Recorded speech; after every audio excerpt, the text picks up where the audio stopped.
big hello and a very warm welcome to Brand Equity with me, Sonali Krishna. Today's special episode as Brand Equity pays homage to an advertising legend. They don't make men like him anymore, and his demise last week leaves a very big void in the advertising world. Dan Wieden, the founder of Wieden and Kennedy, passed away last week at the age of 77. What he's achieved in 77 years, most of us will never manage even in several lifetimes. His influence and contribution to modern advertising is priceless.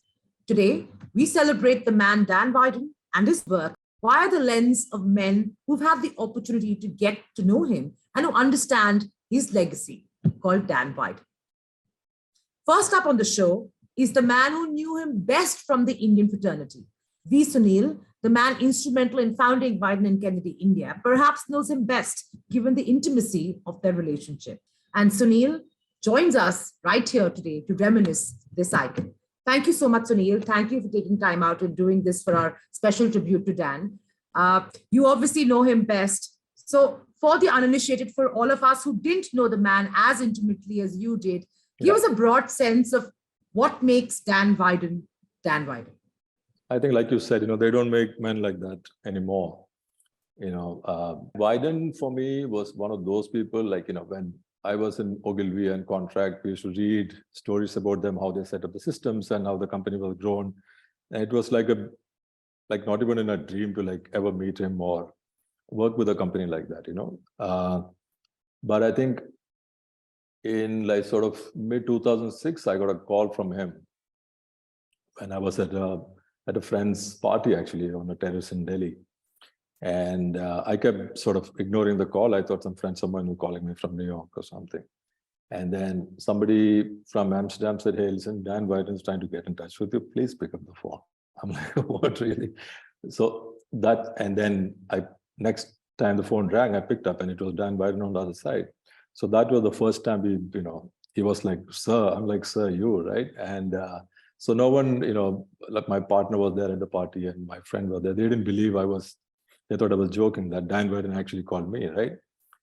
And then, we met later at Cannes when I just went for a day to meet him.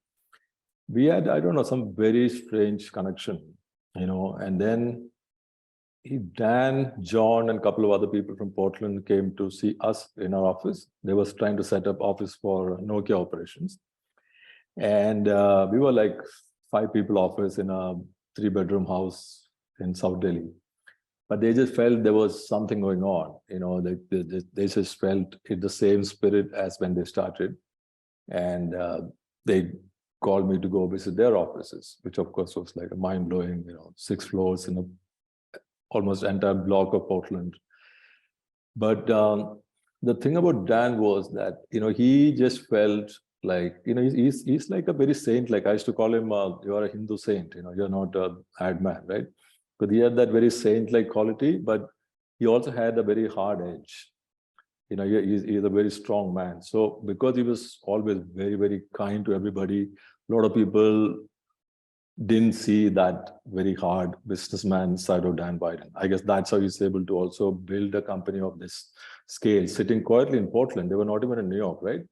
He was able to get people like John Jay and, some serious talents to move to Portland without even ever being to Portland. Like John Jay moved to Portland just because Dan called him. He'd never been to Portland before. He just one day just went to Portland and never came back from there, So I think Dan had that kind of power or a sort of quality. A lot of people in our industry, especially in marketing and, the whole glamour industry and entertainment industry and all that, there is a sort of general notion that people are sort of players, like kind of cold players, right? He was not like that. And, he did not focus on that kind of culture. Culture was all about do great work and work with great people.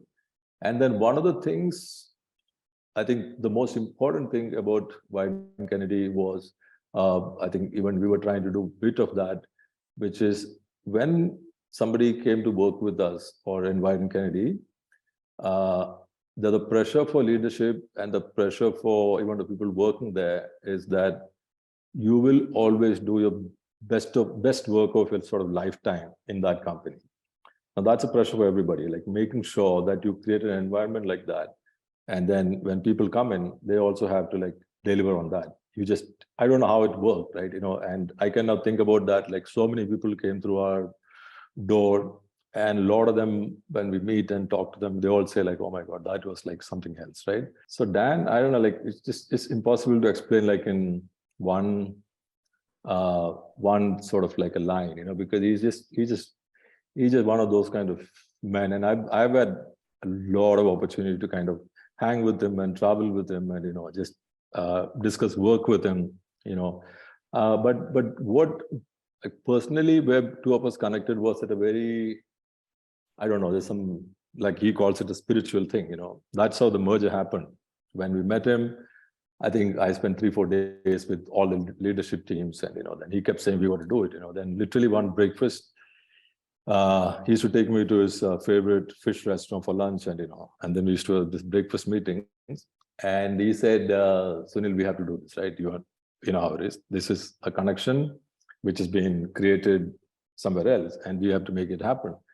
And our conversation was, that time our company was called A, and we were one of the first sort of proper independent agency to come out of India, and I knew that if we work with Wieden Kennedy or merge with Wieden Kennedy, it will change just the, it'll change everything for us, like for the company, for the people who work with us. So in terms of better quality thinking and learning and all that. But only thing was in my head, oh my God, I have to change my name and, company's name, it will become Wieden Kennedy. So I told him, give me half an hour to really think, let me keep my ego on the side and come back to you with this. He said, yeah, take your time. I literally went back in half an hour, spoke to my partners, and I'm like, let's do it. We literally started without any, maths involved. Maths was done much later in Amsterdam with my earlier partner Mohit and Dave Lohr, who was Dan's CEO that time was. It was beautiful, actually. I mean, like then there are very few people who has that kind of conviction for an idea and ready to walk away from businesses, right? So he's a very risk-taking kind of guy, right? He would walk away from businesses if it feels is going to affect the culture of the company. People are getting upset. Didn't matter how much money the business made. We would walk away, right? And he was the flag bearer of that. But in terms of his, work mantra, in terms of how he, some of the most famous campaigns have been born from Wieden Kennedy, Portland, and he was, instrumental. What was that differentiating thing as a creative that he wore and he brought to the table, that he could, deliver creatives that transcended cultures and continents? I think every idea or every sort of like a platform Wieden Kennedy built those days, it came from an understanding of a local culture, right? If you see a lot of the work, Nike, the culture came from understanding America really well.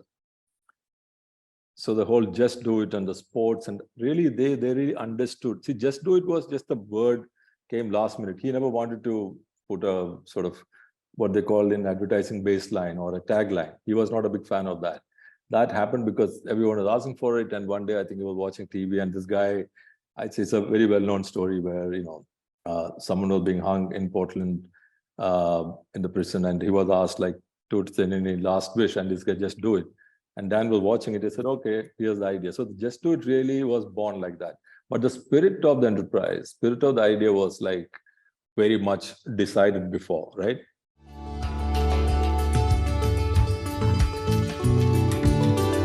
I run 17 miles every morning.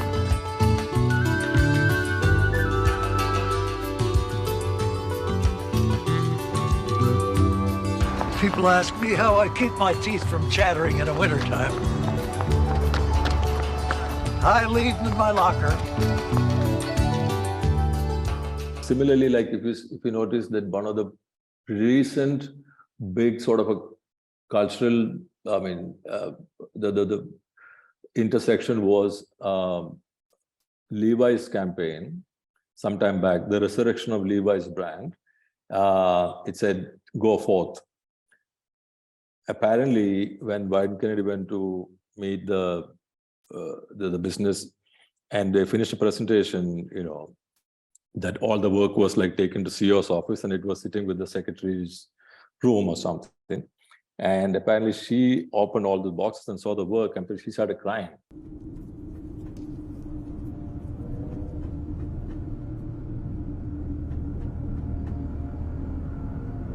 We were taught how the pioneers went into the West. They opened their eyes and made up what things could be. A long time ago, things got broken here. People got sad and left. Maybe the world breaks on purpose, so we can have work to do. People think there aren't frontiers anymore. They can't see how frontiers are all around us.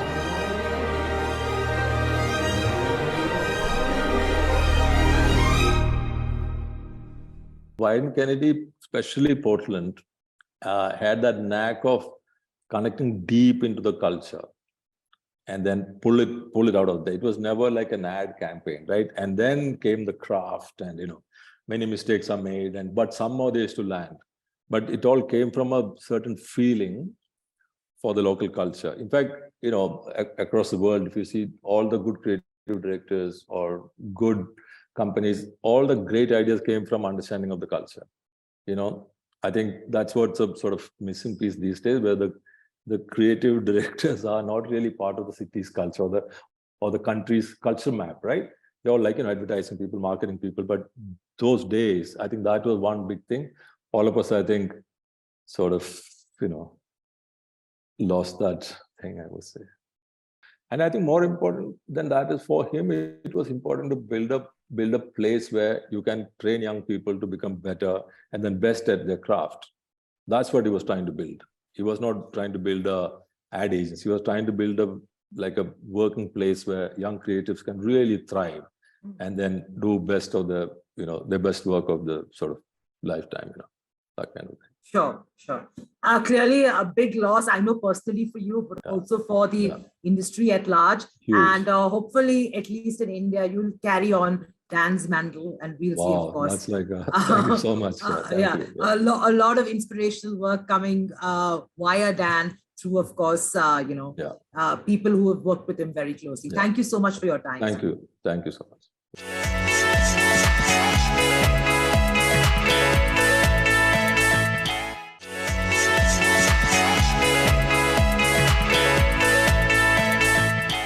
Welcome back. The show's called Brand Equity, and I'm Sonali Krishna. We just finished a conversation with V Sunil on his, professional interactions and personal interactions with Dan. I am now joined by two creative heavyweights from the Indian fraternity who've also had the privilege and the honor to have several interactions with Dan at a professional level. And from their lens, we'll get a view of how Dan was in terms of his creative prowess, what triggered him, and what makes him the man he is. So I'll start straight with you, Agnello Dias. So Aggie, you've met Dan several times. What is the one, outstanding quality that you observed about him that is differentiating from the other legends we know? I've met him, to be very honest, I didn't meet him a lot, but I met him a few times in Cannes, and in the time when we were, doing well as a country, we spent some hours together. I think the best quality about him is he made you believe that you want to do what actually he wants to do. And that for me was a sign of a true leader. You started a conversation with him, and by the time you finished, you actually wanted to do what he wanted. And it was an amazing quality, because it's very rare that you see people have that effect on other creativity. And that I thought was a sterling trait he had. And if I had to ask you about, he's done like a body of work, but one piece of work that stands out till date, what would it be? Actually, a lot of people would say Nike, but for me, the P&G Moms campaign was a sign of Wieden and Kennedy being such a large, robust, all-round creative thinking agency rather than do one kind of advertising for one kind of brand.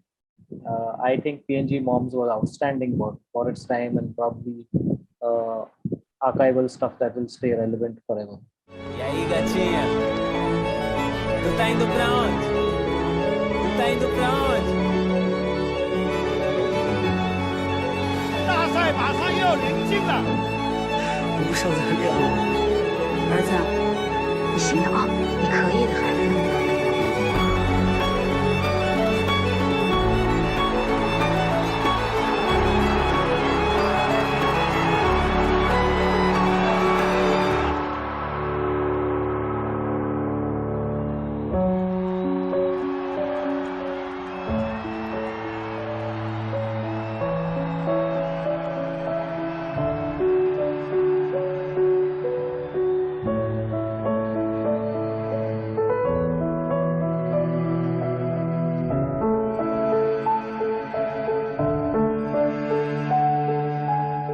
Bobby, you've met the man several times too. I believe, like when you were pursuing your career in the US, you also had a brush with him at several points. Talk to me about this legend. I freelanced in WK in Portland, so yeah, interesting. And it was also interesting because when you go in as a freelancer, you go in when the pressure is the highest. And one of the great things about Dan was he didn't let you feel it, right? And I think it's more than just the work that they did, it's the culture that he built in that place, right? People, I mean, it's not just the agency that was independent, it was the people who felt independent, right? And felt free to express their independence, their independent thought, right? And it was all heard out. I mean, it may not always have been actioned, right? And so, okay, you know what, interesting thought, but maybe not good enough, right? I mean, the culture was so amazing. One of the things that I saw, right, on their wall outside, it was a whole picture of all their people, not trophies or anything, which is what, like, one of the most awarded creative agencies in the world would have done, right? Put up all the reminders of all the glory that they've garnered. But no, it's all the pictures of their people, right? And that is what tells you something about this thing. What is your personal favorite in terms of his realm of work? See, what my favorite is that how he changed that agency and the spirit that they had, right? Changed the narrative for many brands, right? Coke they changed like the whole emotional narrative for Coke when they did Coke. P&G, one of the most famous being Old Spice, right? Yeah. Nike, if you ask me, my favorite piece of work for Nike is a piece of work that challenged the whole narrative of success. When they did that spot with Michael, where he talked about all the failures he'd had in his life, and he said that I failed over and over again. That is why I succeed. I've missed more than 9,000 shots in my career. I've lost almost 300 games. 26 times I've been trusted to take the game-winning shot and missed. I've failed over and over and over again in my life. And that is why I succeed. Such a powerful, like, cultural narrative to put out in the world, right? And I think they've always been great at doing that. Right. Not just sells the product, but also puts something out that is, moves something, the needle in society, right? Sorry. Yeah, sure. Sure, go ahead. I think both he and the agency, another remarkable ability they had was the ability to handle failure. There were many years when the famous Nike ad for the year was not as good as the previous. And neither did they make excuses, nor did they shirk away from it, nor did they avoid mentioning about it. They took it on the chin like any good sportsman would and just went ahead. So there have been many Wieden and Kennedys over the years. It's not one agency, it's evolved. everything evolved, sports evolved. And the way he's maneuvered that path is remarkable, because I think Nike itself as a brand, you can't say has one personality. Personally, I don't think "Just Do It" is the line that built Nike. The line that built Nike was another one, which said, "If you have a body, you're an athlete," and that made everybody a potential buyer, not just sportsmen whom Adidas and Reebok and Puma were talking to. Suddenly, everybody sitting in offices, pot-bellied people, sick people, it was an athlete. For me, that was the spirit of the brand. Just Do It was a more populist manifestation of it. But if you have a body, you're an athlete was actually brand Nike. That's the belief and the purpose of the brand, right? If you have a body, you can be an athlete in some way, shape, or form. Sure. My other question is, focused on how he managed to become so big and deliver cutting edge work and garner, big clients sitting in Portland. It wasn't something that was normal then. New York was the one that was bustling with all with Madison Avenue there, right in the center. But this man managed to not only operate from there, but also get a lot of good talent to move to Portland. What kind of personality and bravado and persuasion does it take to do something like this? Well, I can tell you a personal anecdote that tells you why he's different from the rest of us. Because when they were planning to come to India, before they actually started, I'm sure they spoke to a lot of creative people, and one of the creative people they spoke to was me. And I said, at that point in time, I couldn't move to Delhi. And the example they gave me was exactly the one that you mentioned, where everything was in Madison Avenue. We moved to Portland, and it doesn't really matter where you are. And, but I wasn't as brave as anybody in his team was, or he was, and I stayed put in Bombay. But yeah, it takes a different kind of guts. Everybody has guts. Everybody is brave, but the difference between bravery and bravado is stark in this case.